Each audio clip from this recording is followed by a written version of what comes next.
होय, रोहित आर पाटील अडकले आणि व्हिडिओ ही व्हायरल झाला।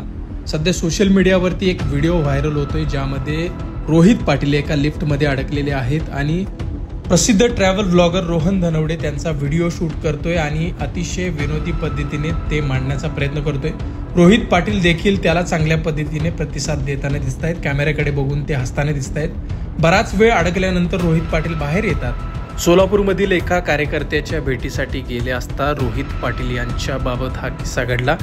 या व्हिडिओला आतापर्यंत तब्बल 14 लाख लोकांनी पाहिलेला आहे। या संबंधी रोहन धनवडेशी बोलले असता त्याने सांगितले, आम्ही तुळजापूरला जात होतो आणि जाता जाता व्हिडिओ करत होतो आणि अचानक ही घटना घडली आणि ती कॅमेऱ्यामध्ये कैद झाली आणि त्याचा व्हिडिओ मी बनवला आणि तो इतका व्हायरल गेला की माझ्या अपेक्षेपेक्षा जास्त त्याला लोकांनी पाहिलं। लोकांनी माझ्या व्हिडिओला दिलेल्या प्रतिसादाबद्दल त्यांचं धन्यवाद, असं रोहन म्हणाला।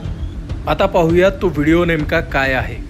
लिफ्टची मोटर भडकली आणि रोहित दादा संघ सगळीच आत अडकली। दादा सोबत आज आम्ही तुळजापूर, अक्कलकोट, पंढरपूर इथं दर्शनासाठी निघाले। रात्री 3 ला पोहोचून येरवळी 5 ला आवरून दर्शनासाठी देवळात मंदिरात देवीची आरती झाल्यानंतर दर्शन घेऊन तिकडनं अक्कलकोटला आल्यावर श्री स्वामी समर्थांचं दर्शन। रात्री कोणच झोपलं नसल्यामुळे आमची कार्यकर्ती गाडीत बसल्या बसल्या पाक सप्पई झाली। तिथनं थेट सोलापुरात एका कार्यकर्त्याच्या घरी भेट द्यायची। बघा माणसं एवढी थांबल्या, कशासाठी थांबल्यात माहितीये का?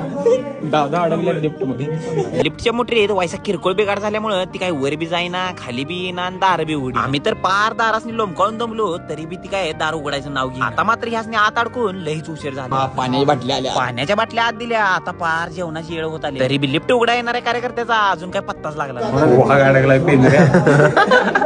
वाघ अडकलाय पिंजऱ्यात, काय म्हणणं आहे तुमचं या गोष्टीवर? थोड्या वेळानंतर अण्णा लिफ्ट उघडा किल्ली घेऊन थेट पळत झाला आणि आता मात्र थोड्या वेळाच्या आतात प्रयत्नानंतर शेवटी लिफ्ट उघडली आणि आता लिफ्ट उघडल्यानंतर सगळीच मात्र एकदम खुश झाली आणि आता मात्र पायऱ्या चढत वर जाऊन भेट दिली आणि तिथनं थेट आम्ही पंढरपूरला आलो।